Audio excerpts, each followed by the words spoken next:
जय हिंद फ्रेंड्स, कैसे हैं। उम्मीद है बहुत ही अच्छे होंगे, बहुत ही लाजवाब होंगे और अपनी पढ़ाई को लगातार आगे बढ़ाते होंगे। आज हम पढ़ेंगे एक अच्छा टॉपिक जो क्लास 10 के इतिहास का वेरी वेरी वेरी इंपॉर्टेंट और महत्वपूर्ण है ना। आज हम पढ़ेंगे भारत में राष्ट्रवाद। राष्ट्रवाद भारत में कैसे जन्मा, आज इसके बारे में हम बाखूबी तरीके से इसके पूरे पृष्ठभूमि को बढ़िया से समझते हैं। तो आपने जो पार्ट 1 है उसको बढ़िया से देखा था। आज क्या है, इसका पार्ट नंबर 2 है ना। तो वीडियो को देखने से पहले वीडियो को लाइक कर देंगे, शेयर कर देंगे। साथ साथ अगर वीडियो में कुछ कमी आपको दिखाई दे तो कमेंट भी जरूर करना है और अपने उन भाई बहनों के पास इसको शेयर करना है जो वास्तव में इस पाठ के लिए वास्तविक हकदार हैं।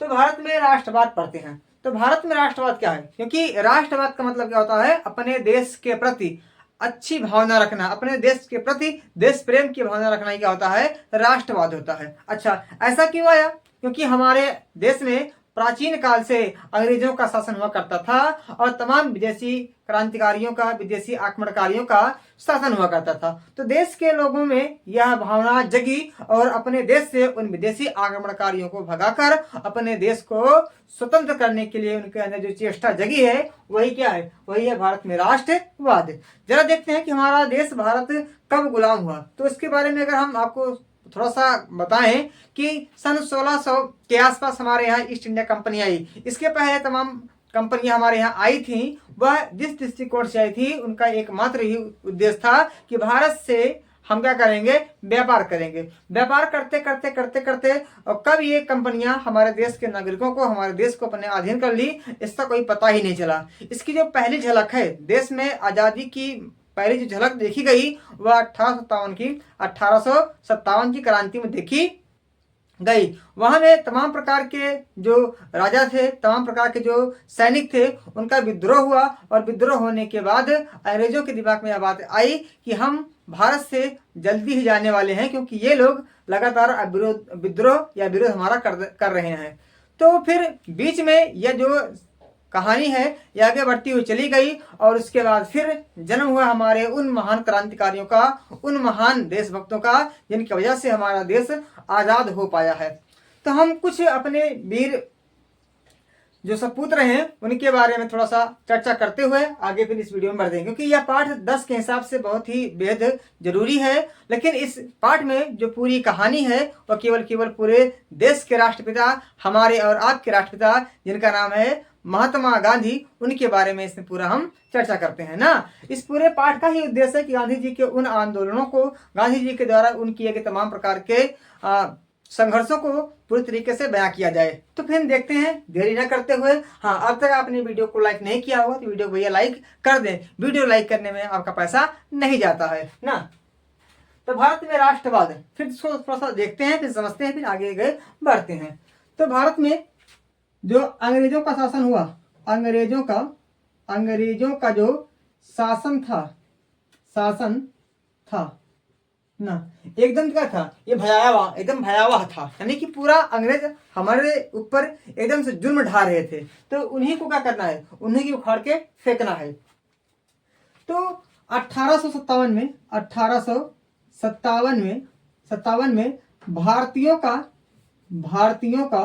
भारतीयों का पहला क्या था, पहला विद्रोह था। पहला क्या था, विद्रोह का। हालांकि जो यह विद्रोह है यह पूरा क्या हो गया, यह पूरा हो गया असफल। क्या हो गया, यह पूरा असफल हो गया था। और असफलता के पीछे एक नहीं अनेकों कहानियां हैं ना। कहीं न कहीं जो क्रांति शुरू हुई थी, जो विद्रोह शुरू हुआ था, इसमें एकता की कमी थी, इसमें नेताओं का क्या था, अभाव था, पढ़े लिखों का अभाव था, किसानों का अभाव था। ये राजा महाराजा के यहाँ पूरी व्यवस्था शुरू की गई थी।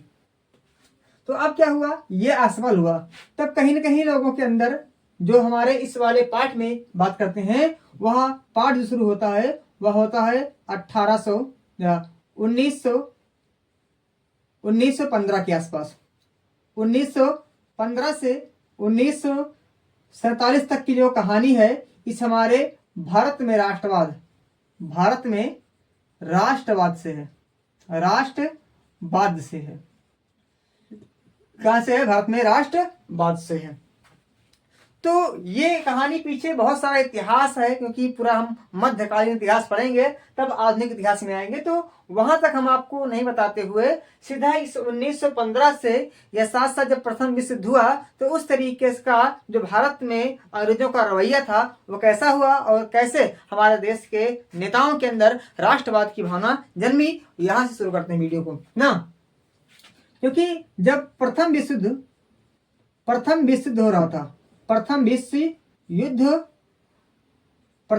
हुआ, तो प्रथम विश्व युद्ध को अगर बताऊं तो मैं आपको, यह शुरू हुआ था 1914 से और चला था 1918 तक। 1914 से 1918 तक यह युद्ध चला था। विश्व युद्ध का मतलब होता है जब कई सारे देश लड़ाई करते हैं, आपस में लड़ते झगड़ते हैं, उसे कहते हैं क्या, विश्व युद्ध ना। इसमें एक तरफ था जर्मनी, जापान, इटली, ये सब था, एक तरफ था रूस, अमेरिका, फ्रांस, ब्रिटेन, ये सब था ना। तो कहीं ना कहीं इनका आपस में क्या हो रहा था, आपस में इनका युद्ध हो रहा था। तब क्या हुआ कि इस युद्ध के दौरान इन ब्रिटिश वासियों ने क्या कहा, वासियों ने भारत में नए कानून लाए इस युद्ध के दौरान, क्योंकि एक तरफ ब्रिटेन के निवासी भी युद्ध में थे, यानी कि ब्रिटेन भी युद्ध में शामिल था। तो इन ब्रिटिश वासियों ने या इस ब्रिटेन के सरकार ने भारत में नए नए कानून ला रहे हैं। उस कानून को देखते हुए बात करते हैं। इसमें जो पहला कानून था कि भारतीय अंग्रेजी सेना में क्या हो, भर्ती हो। भारतीय क्या हो, भारत अंग्रेज सेना में क्या हो, भर्ती हो। पहली यह बात है। दूसरी बात है कि इनके कर में वृद्धि की जा रही है, इनकी कर में वृद्धि की जा रही है ना। उसके बाद ना साथ साथ महंगाई भी क्या है, चरम सीमा पे है। महंगाई भी उस समय क्या है, महंगाई भी क्या है, ज्यादा है। साथ साथ ना महामारी का भी प्रकोप है। महामारी में क्या, एक बीमारी से फैली थी, जिसका नाम है प्लेग बीमारी भी फैली थी, इसका भी क्या है, प्रकोप है। साथ साथ अन्य समस्या भारतीयों को हो रही है। किसको हो रही है, अन्य समस्या भारतीयों को हो रही है। तो इसी दौरान क्या हुआ, ये सब कानून लाए गए, ये सब चीजें लाई गई, जिससे भारत में एक बार फिर से लोगों के अंदर क्रांति की लहर दौड़ी। और उसी समय आगमन हुआ हमारे देश के राष्ट्रपिता, हमारे देश के बापूजी, जिनका नाम है मोहनदास करमचंद गांधी। अच्छा, आगमन कैसे हुआ, कहाँ गए थे ये जो भारत के ही निवासी थे, पोरबंदर में इनका जन्म हुआ था, तो ये कहाँ गए थे। तो थोड़ा सा एक बैकग्राउंड होता था उनका, कि जब ये लंदन से बैरिस्टरी की उपाधि लेके वापस आए थे, अर्थात वकालत की डिग्री लेकर वापस आए थे, तब ये विशेष कुछ कार्य नहीं कर रहे थे। एक सिंपल सा अपना दुकान खोले थे, वहीं में थोड़ा सा अपना वकालत वगैरह किया करते थे। लेकिन इनकी मुलाकात किससे हुई, सेठ अब्दुल्ला से, जो दक्षिण अफ्रीका में कपड़े का व्यापार करता था। किसी कारणवश वहां पे कोई केस हो गया और केस की सुनवाई करने के लिए जो सेठ अब्दुल्ला है वो गांधी जी को हायर किया, और गांधी जी उसके केस की सुनवाई करने के लिए दक्षिण अफ्रीका चले गए। वहां गए तो इनके साथ जैसा व्यवहार भारत मतलब जिस प्रकार अंग्रेजों का रवैया भारत में था भारतीयों के प्रति, उसी प्रकार दक्षिण अफ्रीका में भी दक्षिण अफ्रीका और अन्य देश के निवासियों के प्रति रवैया किसका था, अंग्रेज का था। तो वहां पे गए तो इनके साथ भी बदसलूकी की गई, इनकी भी बेइज्जती हुई। तब वहां पर भी ये ठान लिए कि अंग्रेजों को वहां से हम निकाल के फेंकेंगे और अपना एक अलग झंडा यहाँ पे लहराएंगे। वहां पे लगभग तकरीबन वह 20 से 21 साल रहे। वहां पे लगभग वह 20-21 साल रहे। वहां पे अनेक प्रकार की चीजें लिखी। एक गांधी जी की पुस्तक जिसका नाम है हिंद स्वराज नामक पुस्तक गांधी जी ने 1919 में दक्षिण अफ्रीका में ही लिखी थी। वहीं पर ही सत्य अहिंसा के मार्ग पर चलने का प्रयास, साथ साथ भूख हड़ताल और तमाम प्रकार के विचारधारा उनके अंदर आई। तो ये भारत कब आते हैं, तो भारत आते हैं 9 जनवरी 1915। लिखते हैं भारत में इनका आगमन का हुआ गांधी जी का, यहां से लिखते हैं भारत में गांधी जी का आगमन। भारत में गांधी जी का आगमन, गांधी जी का आगमन, गांधी जी का आगमन, यानी कि भारत में गांधी जी कब आए? तो भारत में गांधी जी जब आए तो उस समय था 9 जनवरी 1915। 9 जनवरी 1915 में गांधी जी कहाँ आए? भारत आए। और लगभग ये 21 से 22 वर्ष बाद, 21 से 22 वर्ष बाद भारत आए थे। 20 से 21 वर्ष बाद भारत ये आए थे। ये आपके बोर्ड एग्जाम में कई बार पूछा गया है। साथ साथ गांधी जी आए और गांधी जी के जो गुरु माने जाते हैं, जो गांधी जी के गुरु हैं, उनका नाम क्या है? गोपाल कृष्ण गोखले। क्या नाम है उनका? गोपाल कृष्ण गोखले। गोपाल कृष्ण गोखले, गोपाल कृष्ण गोखले उनका नाम है। ये क्या थे? ये थे गांधी जी के गुरु। तो गुरु जी समझाए थे उनको, यानी कि गांधी जी को समझाया गया था कि आप आएंगे और आने के बाद भारत में 1 साल तक आप कुछ नहीं बोलेंगे, केवल यहाँ पे समझेंगे चीजों को। उसके बाद जब आपको पूर्ण जानकारी हो जाएगी तब आप चीजों का विरोध करेंगे। तो गांधी जी के मतलब गोपाल कृष्ण गोखले को द्वारा जो बताया गया बात था, गांधी जी के दिमाग में थी और गांधी जी 1 साल कुछ नहीं बोल रहे थे। आए बढ़िया से ना। और उन्होंने क्या किया? 1915 में क्या किया? साबरमती आश्रम, साबरमती आश्रम, साबरमती आश्रम की क्या की? आश्रम की स्थापना की। क्या की? साबरमती आश्रम की स्थापना की ना। ये साबरमती आश्रम कहाँ पे है? तो गुजरात में है। कहाँ पे है? गुजरात में है ना। और उसके बाद 1916 में क्या हुआ? कांग्रेस का लखनऊ अधिवेशन, कांग्रेस का क्या हुआ? लखनऊ अधिवेशन, लखनऊ अधिवेशन हुआ। क्या हुआ? गांधी जी का जब भारत में आगमन हुआ तो कुछ नहीं किया गया। इनके माध्यम से 1915 में साबरमती आश्रम की स्थापना की गई और 1916 में जब कांग्रेस का लखनऊ अधिवेशन हुआ, लखनऊ में अधिवेशन हुआ, तो उस समय यहाँ के जो अध्यक्ष थे उस समय, तो उनका नाम था एसी मजूमदार, एसी मजूमदार ना। थोड़ा सा कहानी आपको यहाँ से मिस हो गई होगी कि ये कांग्रेस आखिर क्या है, कांग्रेस आखिर क्या है। तो समझते हैं कि कांग्रेस एक पार्टी थी जिसकी स्थापना अंग्रेजों के माध्यम से की गई थी। लेकिन अंग्रेज जिसकी स्थापना किया था वह कहीं न कहीं भारत के प्रति उत्तरदायी था, भारत के प्रति उदारवादी था और भारत का हित चाहता था। उस अंग्रेज का नाम है ए.ओ. और इसने इसकी स्थापना की थी 28 दिसंबर 1885 में मुंबई में। इस पार्टी में जो लोग जुड़ेंगे वह कहीं न कहीं उनको अच्छा एक प्लेटफॉर्म मिलेगा और क्या करेंगे? वह सब भारत के हित के लिए, भारत के आजादी के लिए आंदोलन करेंगे। तो समय समय पर इसमें यह वादा किया गया था कि समय समय पर हम अधिवेशन करेंगे, अर्थात बैठक करेंगे, बहस करेंगे और हर एक स्थान पे करेंगे ना, उन स्थान में मुख्यतः करेंगे जहां पे चीजों को बदलने का प्रयास किया जाएगा। इसी प्रकार से वे लोग इस कांग्रेस का अधिवेशन करते थे। 1885 से लगातार 86, 87, 88, 89, 90, 91, 92 तक लगातार अलग अलग शहरों में, अलग अलग राज्यों में, अलग अलग क्षेत्र स्थानों पे कांग्रेस का अधिवेशन किया जा रहा था और इसके माध्यम से उन अलग अलग समस्या स्थानों की जो समस्या हैं उनका भी निपटान किया जा रहा था। तो अब क्या हुआ? जब 1916 आया तो यहाँ पे लखनऊ में इसकी बैठक की गई और इसके जो अध्यक्ष हैं, क्योंकि हर एक अधिवेशन का एक कोई अध्यक्ष बनता था और उसमें एक मुख्य रूप से किसी न किसी बात का उद्देश्य रखा जाता था। तो इसमें जब 1916 में कांग्रेस का अधिवेशन हुआ तो इसके अध्यक्ष कौन थे? एसी मजूमदार थे ना।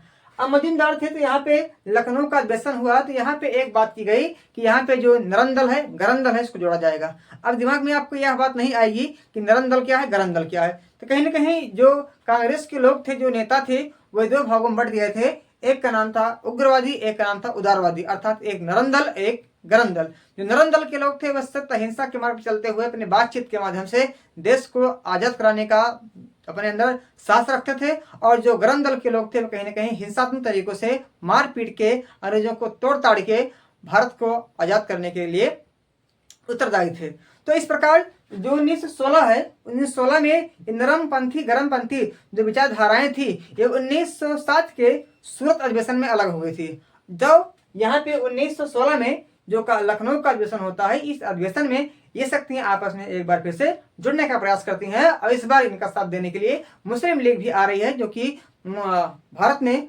मुस्लिम लीग जो है मुसलमानों का नेतृत्व करती है, वह भी एक अच्छी पार्टी थी जिसकी स्थापना 1906 में हुई थी। शौकत अली और शौकत अली और मोहम्मद अली, दो भाइयों की। तो यहाँ पे क्या हुआ 1916 में, अब यहाँ पे क्या हुआ कि नरम दल व गरम दल, ये दो क्या थे, दो दल थे, साथ साथ क्या था, मुस्लिम लीग। ये तीनों क्या हो गए थे, ये तीनों क्या हो गए थे, यहाँ पे आके एक हो गए थे, क्या हो गए थे, एकत्र हो गए थे।